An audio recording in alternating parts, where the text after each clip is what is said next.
একটি সমুদ্রের গভীরে মৎস্যদের রাজ্য ছিল। সেখানে এক মৎস্যকন্যা ছিল। সে দেখতে অনেক কুৎসিত ছিল, কিন্তু তার মন ছিল অনেক ভালো। কিছুদিন আগেই সেই মৎস্যকন্যার বয়স 18 পূর্ণ হলো। 18 বছরের আগে সে বাহিরে বের হতে পারতো না। তাই মৎস্যকন্যা তার বাবার কাছে গেল। বাবা, এখন তো আমার বয়স 18 হয়েছে, আমি এখন নিশ্চয়ই বাহিরে যেতে পারবো।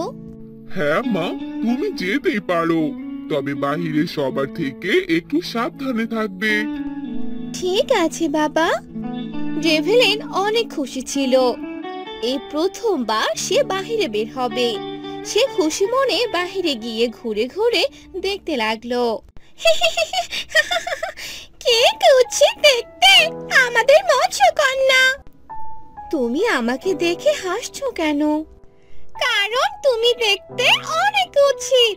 তোমার মতো এত কুৎসিত চেহারা আমি এর আগে কাউকে দেখিনি।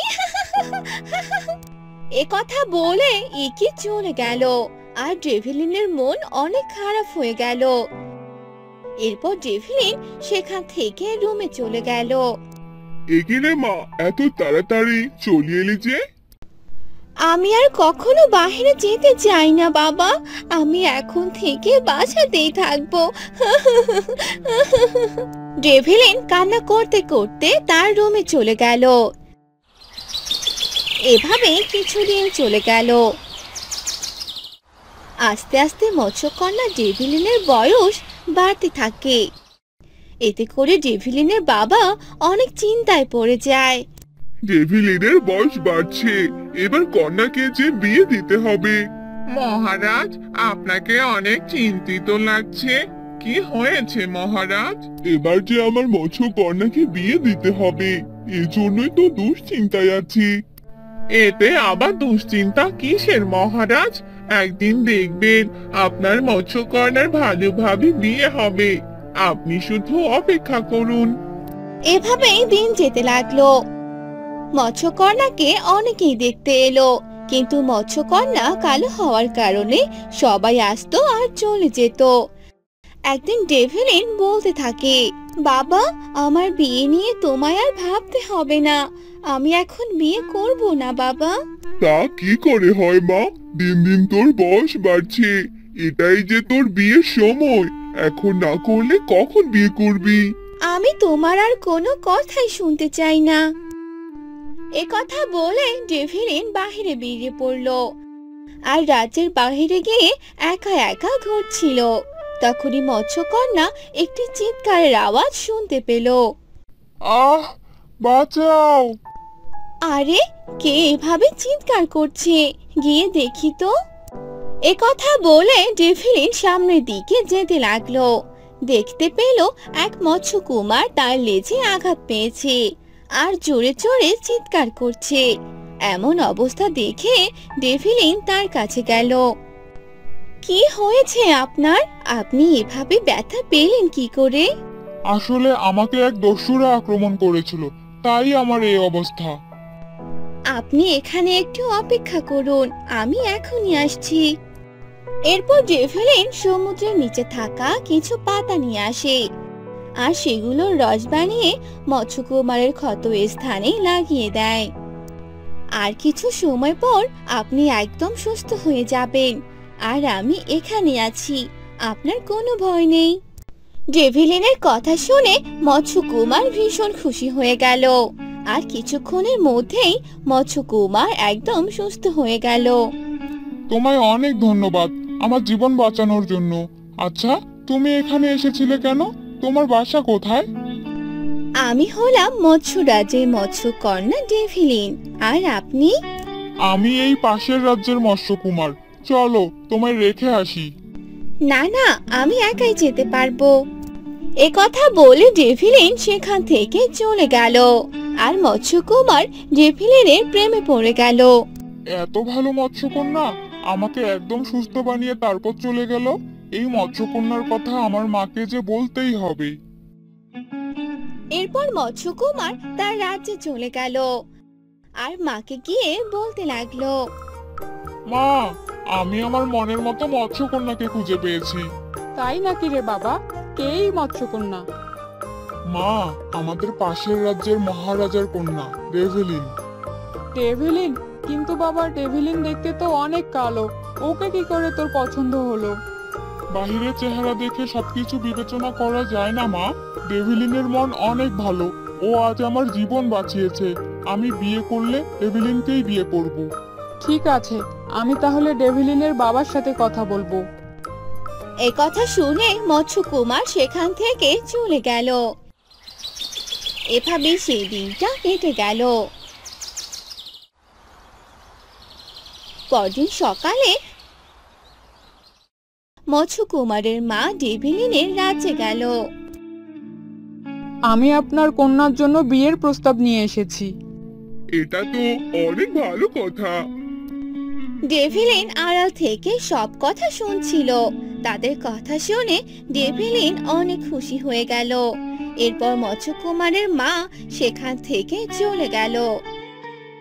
এখন ডেভিলিন তার বাবার কাছে এলো। বাবা, আমি এই বিয়েতে রাজি আছি। তাহলে তো ভালো কথা রে মা, তাহলে আমি বিয়ের ব্যবস্থা করছি। এরপর ডেভিলিনের বাবা বিয়ের আয়োজন করে, আর বিয়ের দিন সবাই রাজ্যে উপস্থিত থাকে। মৎস্যকুমারও সেখানে চলে আসে। ঠিক সেই সময় সেখানে এক জলদস্যু চলে আসে। হা হা হা হা, এ বিয়ে কখনোই হতে পারে না।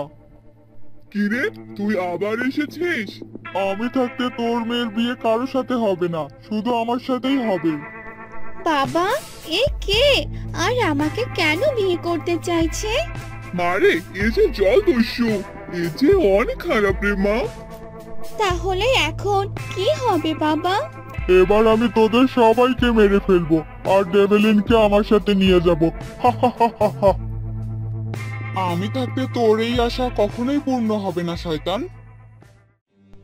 এ কথা বলে মৎস্যকুমারের সাথে জলদস্যুর লড়াই শুরু হয়ে যায়। আর মৎস্যকুমার জলদস্যুর শরীরে আঘাত করে, আর জলদস্যু সেখান থেকে পালিয়ে যায়। অবশেষে এই শয়তান জলদস্যুর একটা শিক্ষা হয়ে গেল।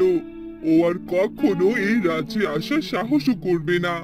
তাহলে এখন বিয়ের ব্যবস্থা শুরু করা যাক। এরপর সবাই মিলে মৎস্যকন্যার বিয়ে অনেক ধুমধাম করে দিয়ে দেয়। দেখলি তো, ডেভিলিনের বিয়ে কত ভালোভাবে হয়ে গেল। ও তো সুন্দর নয়, তবুও মৎস্যকুমারের সাথে বিয়ে হয়ে গেল। শুধু সুন্দর হলেই হয় না, মন মানসিকতাও ভালো হতে হয়। ডেভিলিন অনেক ভালো ছিল, কখনো কারো ক্ষতি চাইতো না, আর এজন্যই ওর জীবন সুন্দর হয়েছে। তুই একদম ঠিক কথাই বলেছিস রে। আমি ডেভিলিনকে নিয়ে অনেক মজা করেছিলাম। আমার এরকম করা একদম ঠিক হয়নি। এরপর থেকে সবাই তাদের ভুলগুলো বুঝতে পারে। অন্যদিকে ডেভিলিন অনেক সুখী দিন কাটাতে থাকে।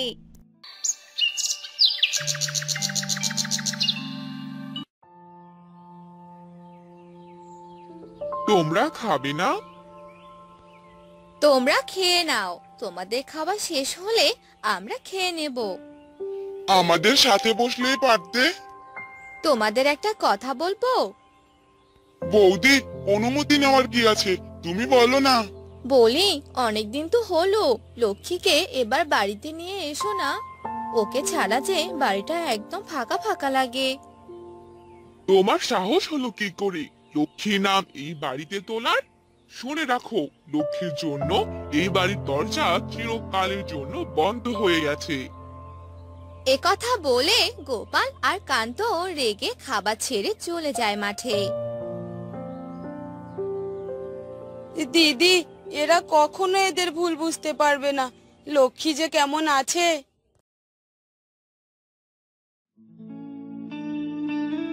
অফিস থেকে তাড়াতাড়ি এসো, আমি একটু বাড়িতে যাব। বাড়ি মানে? তোমার দাদারা তো আমাদের মেনে নেয়নি, তাহলে? বিকেলে দাদারা বাড়িতে থাকে না, সে সময় দাদারা জমিতে থাকে। বৌদিদের কথা খুব মনে পড়ছে, খুব ভালোবাসে ওরা আমায়। আচ্ছা, আমি অফিসে গেলাম, ফিরে এসে তোমায় নিয়ে যাব। দাদা, বৌদির ওপর এভাবে রাগ করা কি ঠিক হলো তোমার? রাগ হব না তো কি মাথায় তুলে নাচবো? যে বোনের গায়ে একটা আজ আসতে দেইনি, শেষে কিনা সেই বোন সম্মানে তোয়াক্কা না করে পালিয়ে গেল। এর পিছনে কিন্তু আমাদের দোষ কম নয় দাদা। দোষ? মোরলের সাথে বিয়ে হলে রাজরানী হয়ে থাকতো। ওর জন্য গ্রামে এখন মাথা তুলে হাঁটতে পর্যন্ত পারি না। সবাই আড়ালে নিন্দে মন্দ করে। তখন তারা দুই ভাই মিলে মাঠে কাজ করছিল, আর এদিকে লক্ষ্মীর বর বাড়িতে চলে আসে। কি গো, এত তাড়াতাড়ি ফিরে এলে যে? সে কি কথা, তুমি না বলেছিলে ওই বাড়িতে যাবে? নাও নাও, তাড়াতাড়ি রেডি হয়ে নাও। এই যাচ্ছি, এখনই চলে আসবো। লক্ষ্মী রেডি হয়ে দুজনে মিলে ওই বাড়ির উদ্দেশ্যে রওনা হয়।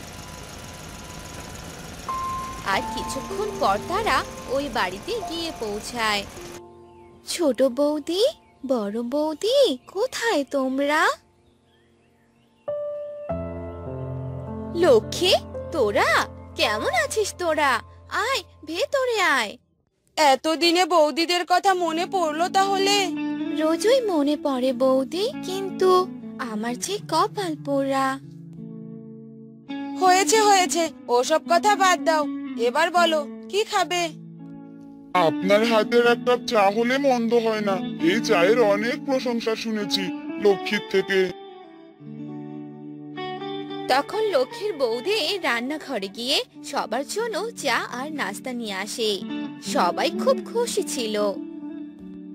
বৌদি, আজ তাহলে আসি, দাদারা আসার সময় হয়ে গেল যে। সাবধানে যাস, আর চিন্তা করিস না, আমরা ঠিক তোর দাদাদের বুঝিয়ে তোকে এই বাড়িতে নিয়ে আসবো।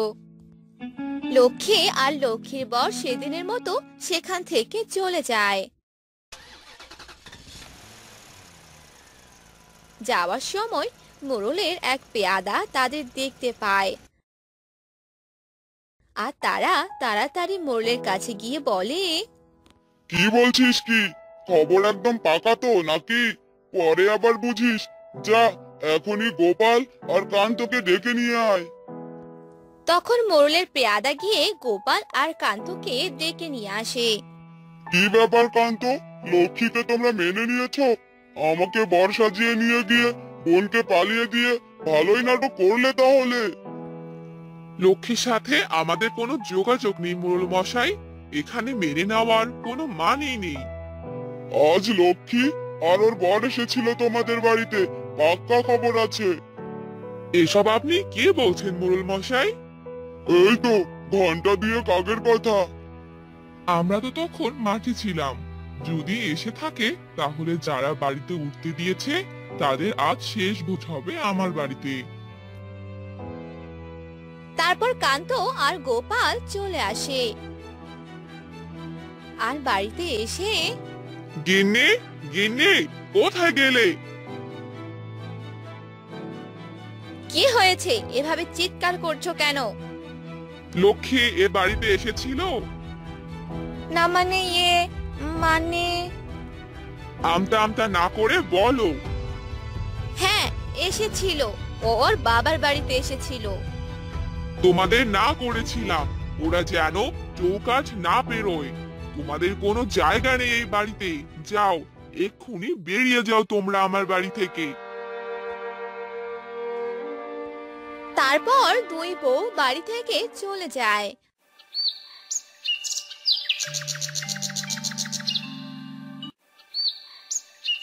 আর এভাবেই কেটে যায় বেশ কিছুদিন।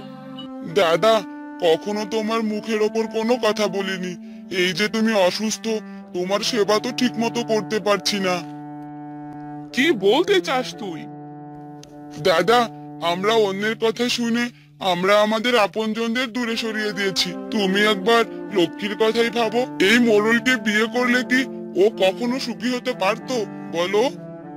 সবই বুঝতে পেরেছি, কিন্তু এখন যে বড্ড দেরি হয়ে গেছে রে, আর কিছু করার নেই।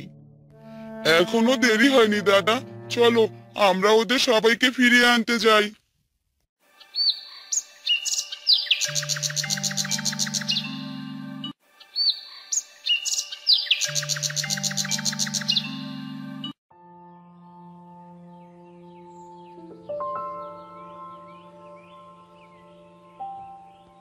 তখন তারা দুজনে মিলে লক্ষ্মীর বাড়িতে যায় আর গিয়ে দেখে সবাই সেখানে। লক্ষ্মী, দাদা, তোমরা, তোমার এমন অবস্থা কি করে হলো? সব তোদের কষ্ট দেওয়ার ফল রে। আমার অনেক বড় ভুল হয়ে গেছে। তোমরা সবাই আমাকে ক্ষমা করে দিও। এভাবে বলো না, ভগবান যে আমাকে ক্ষমা করবেন না। তুমি যে আমার প্রতিদেবতা। এবার চলো সবাই বাড়িতে ফিরে যাই। সেটা কিভাবে হয় দাদা? এই প্রথম আপনারা আমার বাড়িতে এলেন আর না খেয়ে চলে যাবেন? তখন সবাই হাসতে থাকে।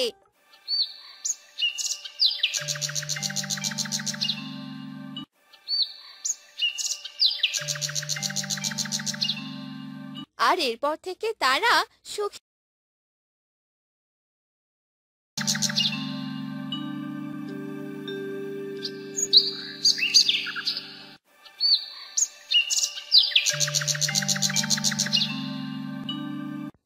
মা, ও মা, বাড়িতে কি জল আছে নাকি আমি নদী থেকে জল নিয়ে আসবো? না রে মা, তোকে জল নিয়ে আসতে হবে না। তুই বরং আমাকে সবজিগুলো কেটে দে, আমি গিয়ে জল আনছি। আচ্ছা মা, ঠিক আছে। এই বলে শিলার মা নদী থেকে জল আনতে যায় আর জল নিয়ে আসে। তখন শিলার মা শিলাকে বলে, কি রে মা, তোর বাবা কি এখনো ঘুম থেকে ওঠেনি? না মা, বাবা তো এখনো ঘুমোচ্ছে।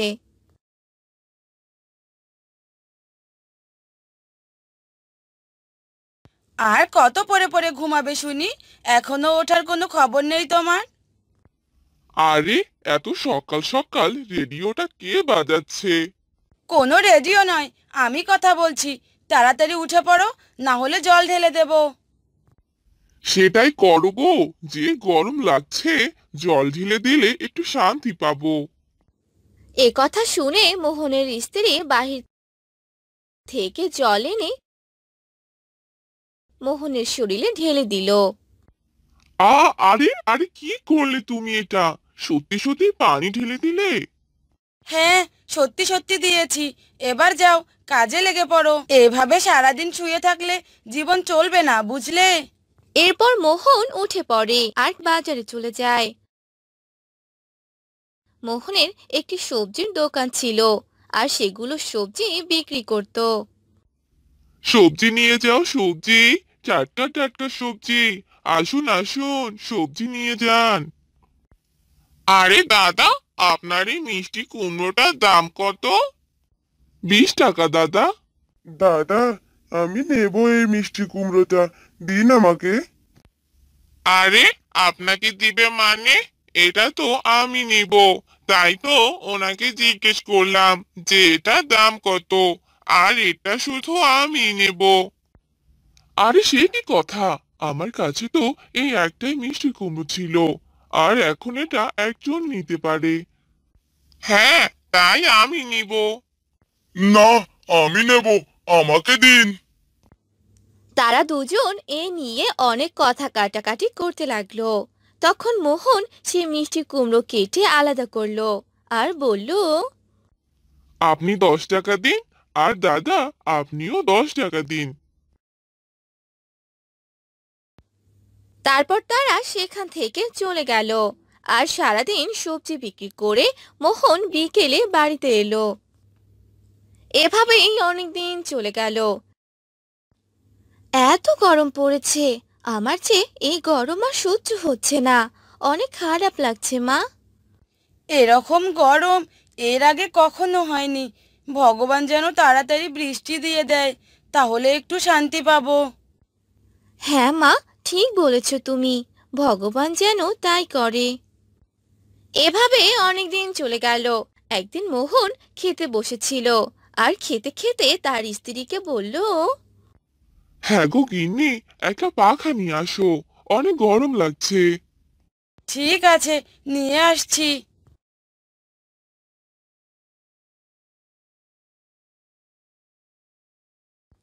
এরপর মোহনের স্ত্রী পাখা দিয়ে মোহনকে বাতাস করতে লাগে আর মোহন খাবার খেয়ে নেয় আর একদিন সকালে শিলার মা উঠোন ঝাড়ু দিচ্ছিল। আরে বাবা, তুমি এসো এসো। হ্যাঁ রে মা, তোকেই দেখতে এসেছি। কতদিন থেকে তোকে দেখি না। যা গরম পড়েছে। যা মা, আমার জন্য এক গ্লাস পানি নিয়ে আয়।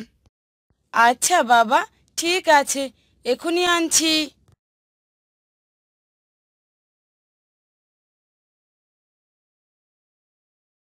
এই নাও বাবা, পানি খাও।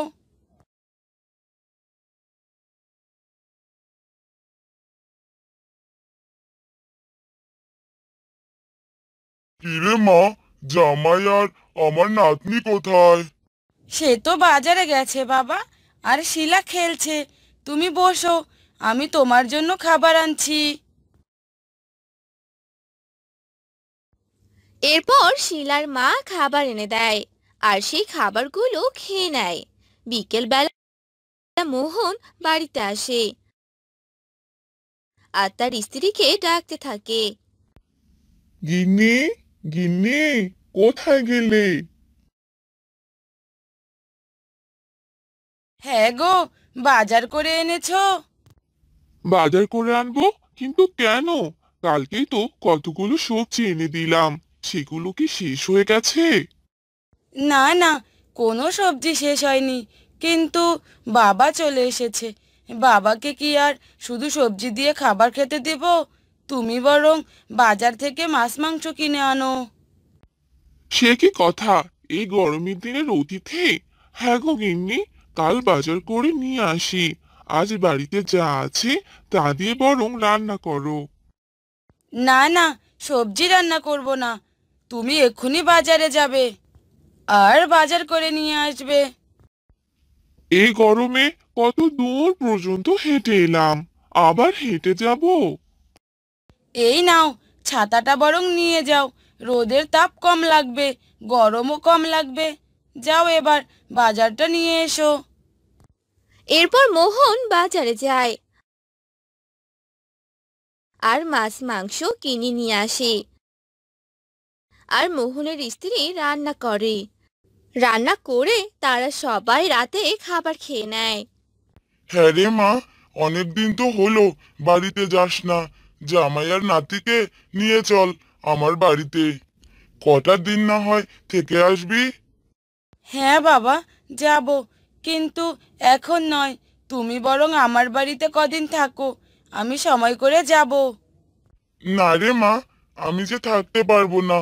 কাল সকাল বেলায় আমি চলে যাব। সে কি কথা বাবা, তুমি তো আজই এলে আর কালকেই চলে যাবে?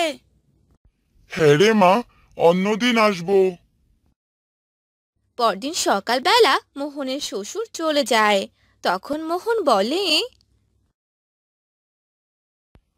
হ্যাঁ গো গিন্নি, বাবা যে তোমায় যেতে বললেন, কবে যাবে? না গো, এখন যাব না, অনেক গরম পড়েছে। কয়েকদিন পর যাব। যাও তুমি, এবার কাজ করো। এরপর মোহন কাজে চলে যায়। আর এভাবেই তাদের সংসার চলতে থাকে। আর কয়েকদিন পর মোহন তার শ্বশুর বাড়িতে যায়। এরপর তারা ভালোভাবে দিন কাটাতে থাকে।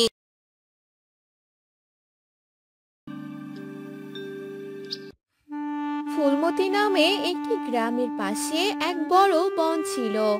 সেখানে একটি আমের গাছ ছিল। সেই গাছে অনেক আম ধরতো, আর আমগুলো খেতেও অনেক সুস্বাদু ছিল। গ্রীষ্মের শুরুতেই সে গাছে অনেক মুকুল আসতো, আর সেগুলো সুবাস চারদিকে ছড়িয়ে পড়তো।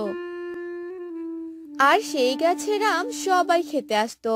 আস্তে আস্তে সেই গাছে অনেক আম ধরলো, আর সেই আমগুলো পাকতে লাগলো, আর গাছের কিছু আম পেকেও গেল। দেখ, এই গাছের অনেক আম পেকে গেছে। আমরাও তো পেকে গেছি, কিন্তু তুই এখনো পাকিসনি কেন? আমি তোদের থেকে অনেক ছোট, আর আমার চেহারাটা দেখ, একদম চক চক করছে। তোদেরকে দেখতে একদম বাজে লাগছে। বাজে কেন লাগবে? সবাইকে তো একদিন না একদিন এই চেহারাতে আসতেই হবে। তাতে কি হয়েছে? তোদের ওই চেহারার মতো আমার চেহারা হতে অনেক দেরি হবে, বুঝলি? তুই তোর চেহারা নিয়ে অহংকার করছিস, তাই না? তোর এই অহংকার খুব তাড়াতাড়ি শেষ হবে। হয়েছে হয়েছে, তোদের এই কথাগুলো আমার একদম ভালো লাগছে না। এবার একটু চুপ কর তো। তারপর পাকা আমটি চুপ করে রইল।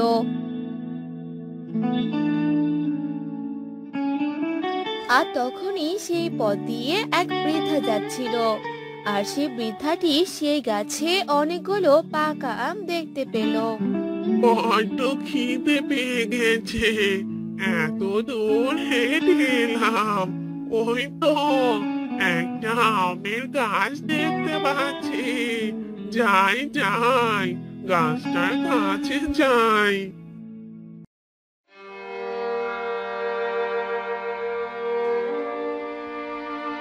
আরে, গাছটাতে তো অনেক পাকা আম। একটা আম বরং পেড়ে খাই।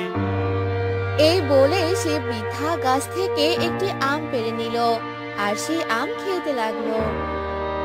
আরে বাহ, আমটা কি সুস্বাদু, অনেক মিষ্টি।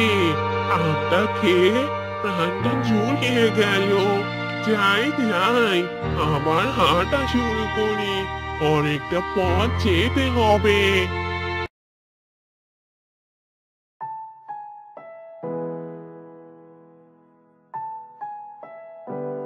তারপর সে বৃদ্ধা সেখান থেকে চলে গেল। এসব কাহিনী দেখে কাঁচা আমটি হাসতে লাগলো। এভাবে সবগুলোকে যেতে হবে, আর আমি একাই এই গাছে রাজত্ব করব। অনেক মজা লাগছে আমার।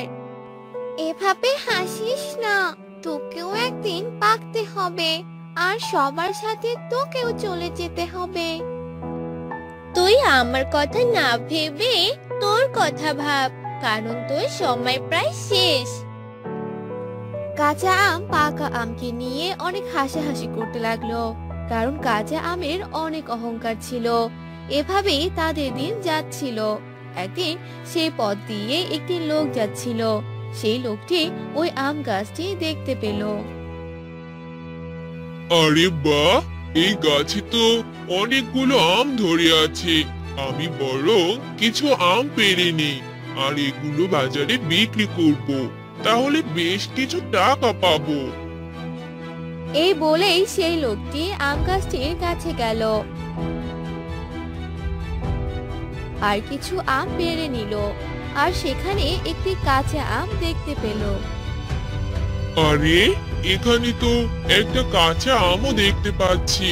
না, কাঁচা আমটা পারা যাবে না, কাঁচা আম কেউ কিনতেই যাবে না, দামও কম হবে। যাই, এগুলোই বরং বাজারে নিয়ে যাই।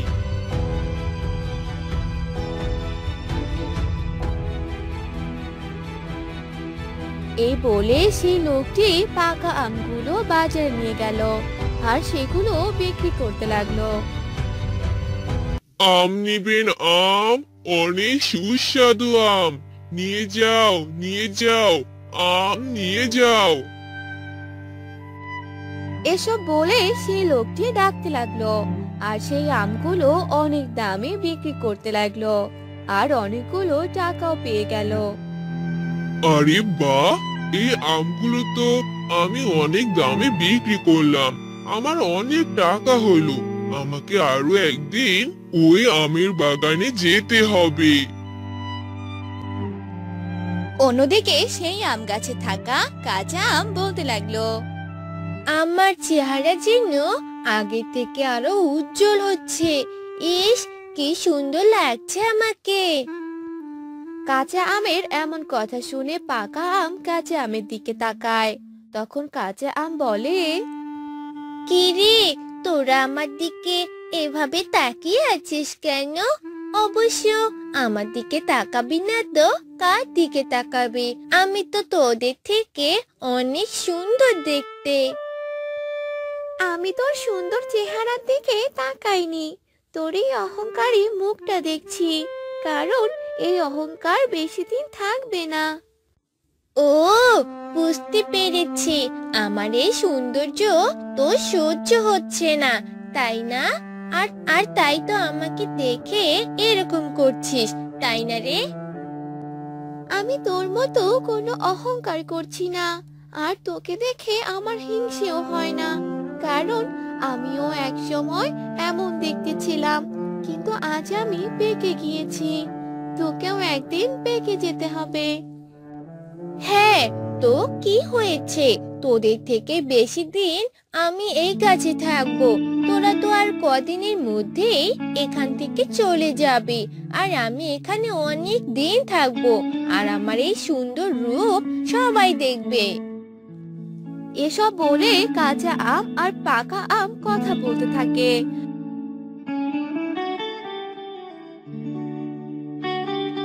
তখনই সেখানে একটি ছোট্ট মেয়ে আসে, আর সে মেয়ে আম গাছটা দেখতে পায় আর বলে, আরে কি সুন্দর এই আমগুলো, একদম পেকে গেছে, আমি বরং এখান থেকে আম পেড়ে নেই। এই বলে সেই মেয়েটি সেখান থেকে একটি পাকা আম পেড়ে সেখানে খেতে লাগলো, আর এসব দেখে কাঁচা আমটি হাসতে লাগলো। দেখেছিস, ওই মেয়েটিও তোদেরকেই খাচ্ছে, তোদের তো আর বেশি দিন নেই, তোদের এই অবস্থা দেখে আমার অনেক কষ্ট হচ্ছে রে। থাক কাঁচা আম, তোকে আর আমাদেরকে নিয়ে ভাবতে হবে না। এরপর মেয়েটি পুরো আমটি খেলো, আর তারপর সে বলতে লাগলো, আমি তো পাকা আম খেলাম, আর অনেকদিন থেকে কাঁচা আম খাওয়া হয় না, আর এই গাছে একটা কাঁচা আমও দেখতে পাচ্ছি, এই আমটি বরং পেড়ে বাড়িতে নিয়ে যাই। আরে, এই মেয়ে তো দেখছি আমাকে নিয়ে যাওয়ার কথাই বলছে, তাহলে আজকে কি আমার শেষ দিন? এখন কি হবে আমার? দেখলে তো তোমার পরিণতি, বেশি দিন অহংকার করেছিলে, আর দেখো আমার আগেই তোমায় চলে যেতে হচ্ছে। বেশি অহংকার করলে এমনই হয়, তুমি আমাদের মতো পেকে যাওয়ারও সুযোগ পেলে না। আমার এক্ষুনি চলে যেতে একদম ইচ্ছে করছে না, আমি আরো কিছুদিন এখানে থাকতে চাই। কিন্তু সেই মেয়েটি ওই কাঁচা আমকে পেড়ে নিল, আর সেখান থেকে চলে গেল। আর সে তার অহংকারের পরিণতি বুঝতে পারলো। আমি এই কাঁচা আমের আচার বানাবো, আর অনেক মজা করে খাবো। এই বলে সেই মেয়েটি ঘরে চলে গেল, আর অন্যদিকে সেই আম গাছের সবগুলো আম শেষ হয়ে গেল। সেই লোকটি এসে সবগুলো আম পেড়ে নিয়ে সেগুলো বিক্রি করে দিল।